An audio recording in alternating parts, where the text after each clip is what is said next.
नमस्कार, आप देख रहे हैं न्यूज वॉच इंडिया। मैं आपके साथ रूपाली शर्मा। देश अपना 79वां स्वतंत्रता दिवस मनाने वाला है। आपको पता होगा कि जिस दिन हमारा देश आज़ाद हुआ, लंबे अंग्रेजी हुकूमत के बाद ये स्वतंत्रता भारत के लोगों को हासिल हुई, लेकिन फिर भी जम्मू कश्मीर में विशेष दर्जे के तहत एक अलग संविधान, अलग झंडा था और अलग पहचान थी। लेकिन जब 2017 में बीजेपी सरकार ये मन बनाती है कि यहाँ से आर्टिकल 370 को रिमूव किया जाएगा, तो वहाँ की तत्कालीन मुख्यमंत्री महबूबा मुफ्ती ये कहती हैं कि यहाँ पर तिरंगे को कोई भी कंधा देने वाला नहीं मिलेगा अगर यहाँ से आर्टिकल 370 को रिमूव किया जाता है। लेकिन ऐसा होता है और आज देखिए कि आज जम्मू कश्मीर में तिरंगा लहरा रहा है और जो जम्मू कश्मीर की जनता है वो भी देश की आन बान शान को थामे हुए है। हर घर तिरंगा अभियान आज देश के कोने कोने में चलाया जा रहा है। तिरंगा यात्राएं की जा रही हैं। इस विषय पर आज हम चर्चा करने वाले हैं। हमारे साथ सीनियर जर्नलिस्ट नागेंद्र जी मौजूद हैं।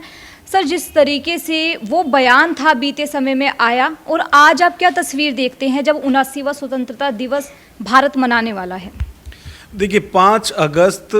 2019 को भारत सरकार की तरफ से ये फैसला लिया गया था कि आर्टिकल 370 को रिमूव कर दिया गया था और जो 35A इसमें था वो जम्मू कश्मीर को अलग अधिकार देता था, विशेष राज्य का दर्जा था और वहाँ बहुत सी चीज़ें ऐसी थी जो पूरे देश से अलग थी। वो उनका अधिकार था आर्टिकल 370 के तहत। जो सबसे बड़ी यदि हम बात करें तो आप देखिए कि पूरे देश में जितनी भी सरकारें हैं वो 5 साल के लिए चलती थी, अभी भी चलती हैं, लेकिन J&K की जो सरकार है उसका कार्यकाल 6 साल का होता था। यानी उनका संविधान अलग था, भारत के संविधान से अलग। और लगातार खास तौर से यदि बीजेपी की बात करें तो बीजेपी हमेशा से ही इसकी मुखालफत करती रही थी और सवाल ये उठाया जाता था कि एक देश, एक संविधान और एक ही झंडा होना चाहिए। और इसी को लेकर जब ये प्रक्रिया चल रही थी तो 2017 में महबूबा मुफ्ती की तरफ से यह कहा गया था कि यदि आप आर्टिकल 370 हटाते हैं तो आप देख लेना, इसका दुष्परिणाम यह होगा कि J&K में कोई तिरंगे को उठाने वाला नहीं मिलेगा। लेकिन आप देखिए कि साल दर साल जिस तरह की तस्वीरें J&K से पूरे ही जम्मू कश्मीर, चाहे उसमें घाटी की बात करें, हर जगह से जब से ये घर घर तिरंगा अभियान चलाया है सरकार ने, उसके बाद से और अब यदि हाल ही की तस्वीरें हम देखें तो जिस तरह से जिस साउथ कश्मीर को आतंक के लिए जाना जाता था, चाहे त्राल की बात करें, आज वहां जो युवा है वहां के वो तिरंगा यात्रा निकाल रहे हैं। और आप देखिए कि 1508 मीटर लंबा जो तिरंगा है वो वहां पर बनाया गया और वो जो लोग हैं वो उसको लेकर चल रहे हैं। तो जो महबूबा मुफ्ती कहती थी कि कोई उठाने वाला नहीं मिलेगा, आज वो इन तस्वीरों को देखकर विचलित हो सकती हैं और भारत सरकार अपने पीठ को थपथपा सकती है। क्योंकि आप देखिए कि आर्टिकल 370 की यदि तस्वीर हम देखते हैं J&K की, तो वहां पत्थरबाजी होती थी। जिन नौजवानों के हाथ में उस वक्त पत्थर होता था, आज आर्टिकल 370 को हटने के बाद उन नौजवानों के हाथ में तिरंगा है। और जो महबूबा मुफ्ती कहती थी कि कोई तिरंगा उठाने वाला नहीं मिलेगा, आज वो तस्वीर देखें हर डिस्ट्रिक्ट की J&K के अंदर, पूरे देश में तो एक अलग ही तिरंगे के रंग में देश रंगा हुआ है, लेकिन आज किसी भी तरह से पूरा कश्मीर वो बाकी देश से अलग नहीं है। जहां देश भर में हर रोज तिरंगा यात्रा निकाली जा रही है, जम्मू कश्मीर में भी उसी तरह का माहौल है। चाहे आप साउथ कश्मीर की बात करें, डल लेक में आप जो तस्वीरें आ रही हैं वो देखिए, पूरी तरह से तिरंगा के रंग में कश्मीर रंगा हुआ है। तो जो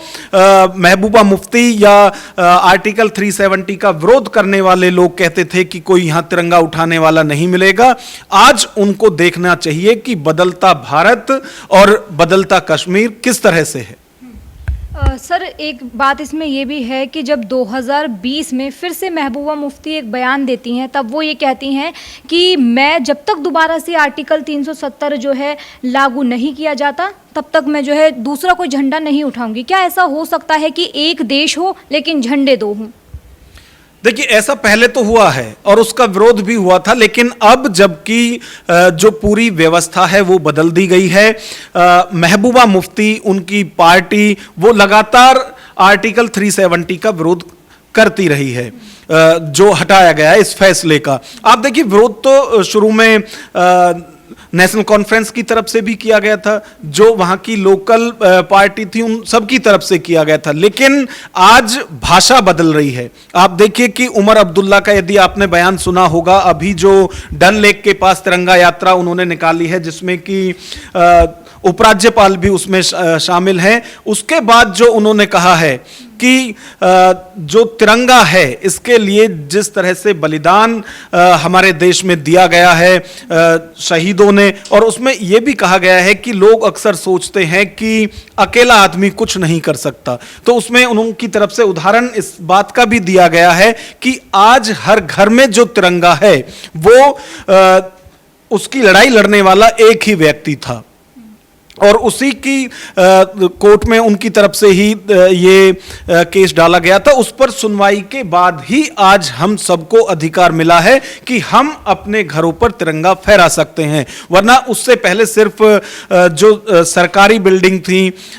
या सरकारी जो दफ्तर थे वहीं पर झंडा फहराया जा सकता था, लेकिन आज एकता, शांति और एकजुटता का जो प्रतीक हमारा तिरंगा है वो पूरी शान के साथ देश भर में, अब तो आप ये कह सकते हैं कि हर बिल्डिंग पर लहरा रहा है। हाँ, जिस तरीके से ये अभियान स्टार्ट किया गया, आप इसकी कितनी बड़ी भूमिका मानते हैं लोगों के बीच जो है अपने देश के प्रति भक्ति, देशभक्ति का ये कितना बड़ा मैसेज है? देखिए, एक चीज सिर्फ ये कह देना, आप बड़ी बड़ी बातें करना अलग है, लेकिन इस 3 रंग के तिरंगे में इतनी पावर है, आप कभी इसको हाथ में लेकर देखना तो अपने आप जो आपको अनुभव होगा वो शायद आप किसी को शब्दों के माध्यम से नहीं बता सकते, क्योंकि ये सिर्फ 3 रंग का एक झंडा नहीं है, झंडे और भी बहुत हैं, लेकिन राष्ट्र ध्वज है, राष्ट्र का प्रतीक है, और जैसा मैंने कहा, शांति और एकजुटता, हमारा जो शौर्य है उसका प्रतीक तिरंगा है, और जब वो तिरंगा हाथ में आता है तो जो अनुभूति होती है वो अलग तरह की होती है, और ये पूरे देश के अंदर आज देखा जा रहा है, क्या छोटा, क्या बड़ा, क्या आम, क्या खास, हर हाथ में आज तिरंगा दिखाई दे रहा है, और ये राष्ट्र को एकजुट करने की कोशिश सरकार की है। जो अभियान चलाया जा रहा है उससे जिस उद्देश्य के साथ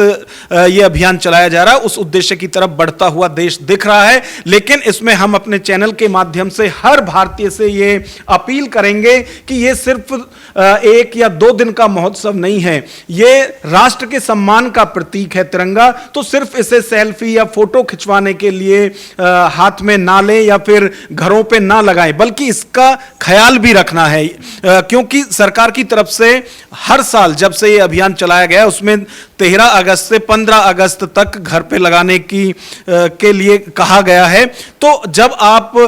16 अगस्त को वो झंडा अपने घर से हटाएं या लगे भी रहने देते हैं, तो उसमें इसका ख्याल रखना है कि जो सम्मान एक राष्ट्र ध्वज का होता है उस पर कोई आंच ना आए। कई जगह देखा गया है कि फटे हुए झंडे जो हैं वो भी लगे हुए हैं, या फिर अभी आप देखना 15 अगस्त के बाद सड़कों पर पड़े मिलेंगे, और जिस तरह से तस्वीरें पिछले साल आई थी, कूड़े के ढेर में तिरंगा पड़ा हुआ है। आप समझिए कि जिस राष्ट्र ध्वज की आन बान शान के लिए हमारे करोड़ों युवा जो हैं उन्होंने अपना अंतिम बलिदान दिया है, अपना जीवन कुर्बान किया है, उस राष्ट्र ध्वज की मर्यादा को अब बचाए रखना, बनाए रखना, ये बाकी देश की भी जो दायित्व है वो बनता है। तो सिर्फ फोटो, सेल्फी और कहीं अपलोड कर दिया इसके लिए नहीं, राष्ट्र ध्वज की जो मर्यादा है उसको बनाए रखना, उसका सम्मान कायम रखना, ये हम सब की जिम्मेदारी होनी चाहिए। देखिए, बिल्कुल ठीक कहा है सर ने कि जिस तरीके से हम तिरंगे को सिर्फ ये सोचते हैं कि एक फ़ोटो खींच लें, अपनी जो है फेसबुक इंस्टा पे अपलोड कर दे, हो गया हमारा काम। ये नहीं चलेगा। अगर आप में सच्ची भक्ति है तो उसका सम्मान करना भी उतना ही ज़रूरी हो जाता है। सर, एक सवाल और मेरे जहन में ये आ रहा था कि आर्टिकल 370 को जब सरकार रिमूव करती है तब सरकार कहती है देश की अखंडता और सुरक्षा के लिए बड़ा कदम है और इसीलिए लाया भी जा रहा है। तो आपको क्या लगता है ये कदम कितना बेहतर है आज के टाइम में? देखिए, पहले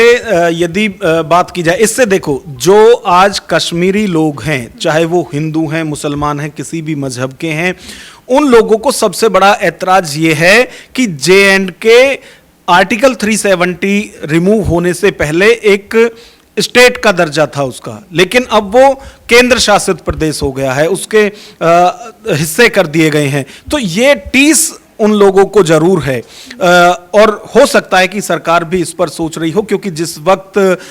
केंद्र शासित राज्य का दर्जा दिया गया था JNK को, उस वक्त सरकार की तरफ से भी कहा गया था कि आगे जिस तरह से परिस्थिति सुधरेंगी तो इस पर भी फैसला लिया जाएगा। आप देखिए कि अब वहां इलेक्शन भी हुआ है, सरकार भी वहां पर है, तो जो एक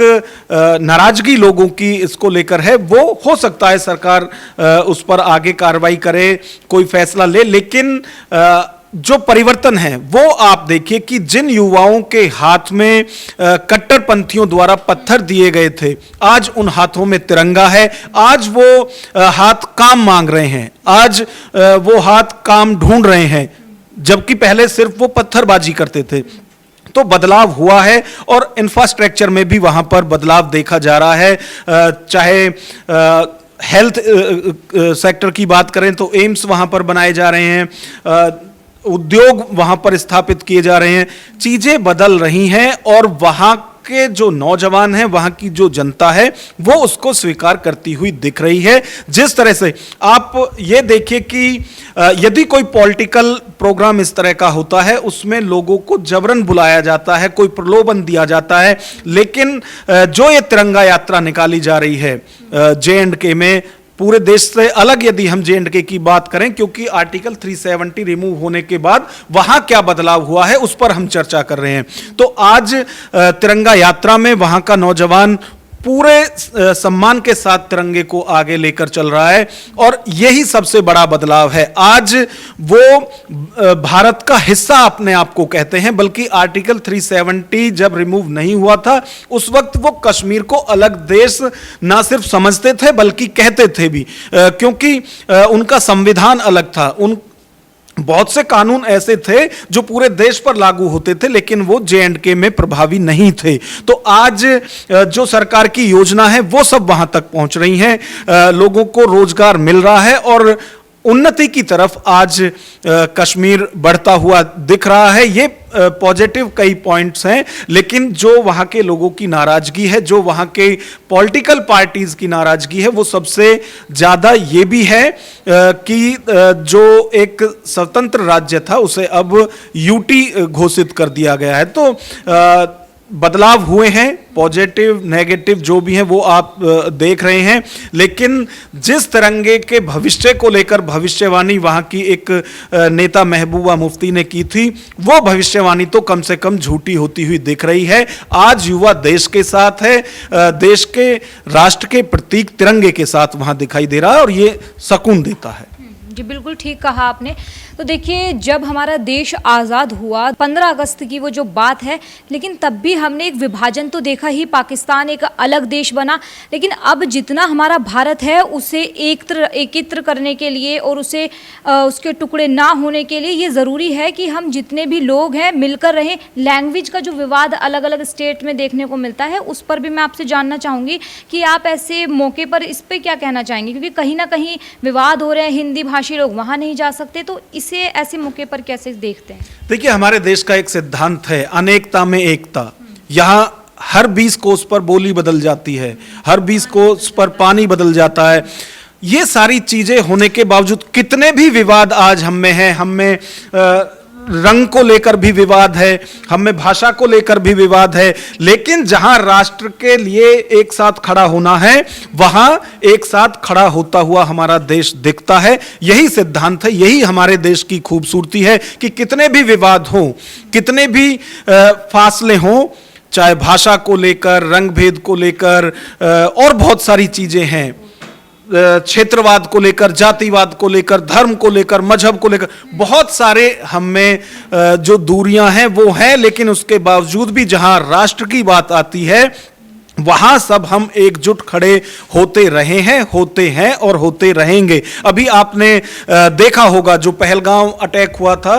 उसके बाद तमाम जो सियासी दल हैं वो एक साथ एक मंच पर आए और सरकार से कहा कि आपको जो फैसला लेना है वो लीजिए, लेकिन पहलगाम के पीड़ितों को, इस देश को न्याय मिलना चाहिए। ऑपरेशन सिंदूर हुआ, हालांकि उसके बाद जिस तरह से सीज फायर का फैसला लिया गया वो एक सियासी पॉइंट व्यू अलग हो सकता है, लेकिन जब जब राष्ट्र को, राष्ट्र की